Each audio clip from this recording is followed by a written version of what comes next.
Hello, this is Robert Polenick, the owner of Brutal Iron Gym. I'm doing a quick back and shoulder workout I thought would be fun to share with everybody.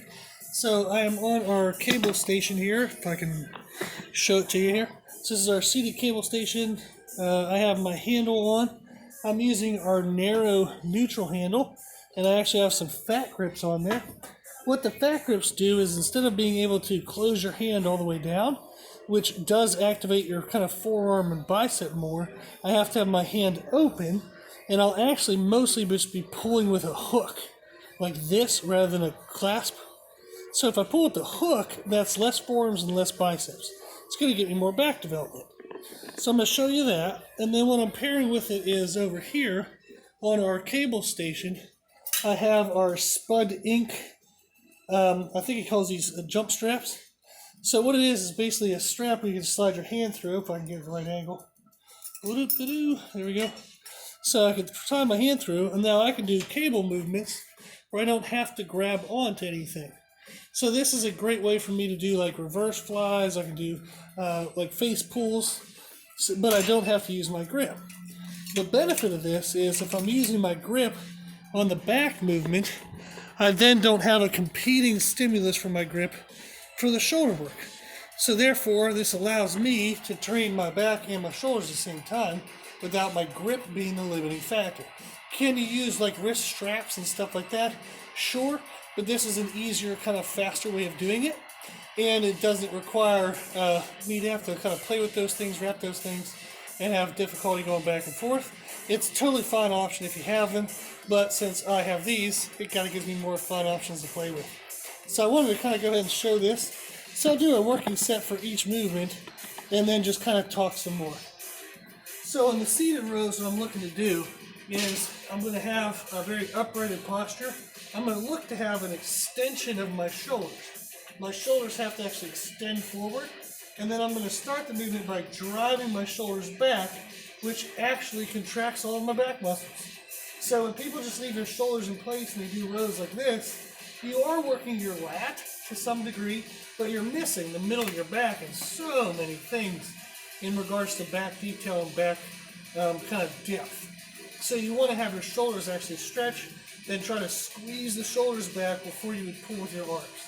So now I can get mid-back development, my rhomboids, lower traps, teres major, all the kind of nice muscle bumps that we want across our back. This also helps ensure good scapular mobility and thoracic kind of health and good quality of movement, so that way I can have good range of motion, not have limitations anywhere, pains, aches, anything like that. So it's good for overall health, good for overall development, good for overall everything. Okay, so enough of BSing. So I'm just going to have these, and again, like I said, it's a hook. I'm not wrapping my thumb, just a hook. And I'm going to go for a set of 10. Okay. So get a good stretch. Squeeze the back, drive the elbows. And now when I do this, I will do it in more of a smoother motion, but the shoulders are stretching and the back contraction is leading the way, not the arm squeezing. So I don't want my arms to start and then I kind of squeeze my back with the momentum of the arm starting. I want my back to be the start as my arms then catch momentum. So back, arms, like that. And you'll feel that this activates a lot more back tissue by starting with your back first, and just even this general concept of allowing my shoulders to tilt forward. So when I get to my heavier sets, I'll be doing sets of like 8 to 10, probably somewhere in there, of an actual max out weight where I won't be able to talk the whole time. So that was a good way to just kind of show it and talk some more about the technique of it. Now with this, we're at the cable station.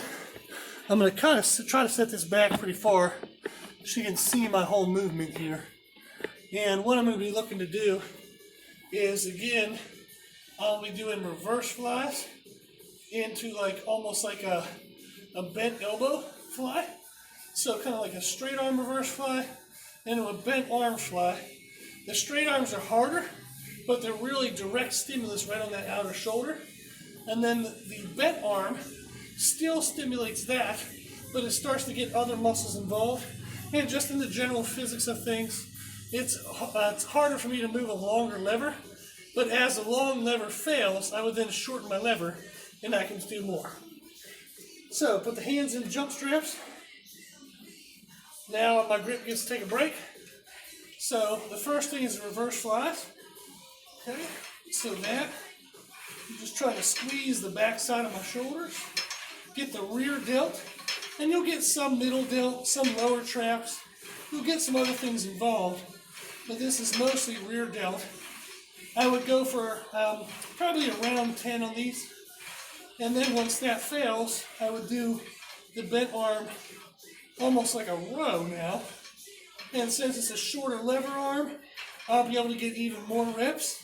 And this pushes that rear delt further into muscular failure. So I'll be able to get more muscle damage on that muscle. So if I get 10 of both of those, it's going to give me a really nice backside of the shoulder development. So I'll get kind of good backside shoulder development.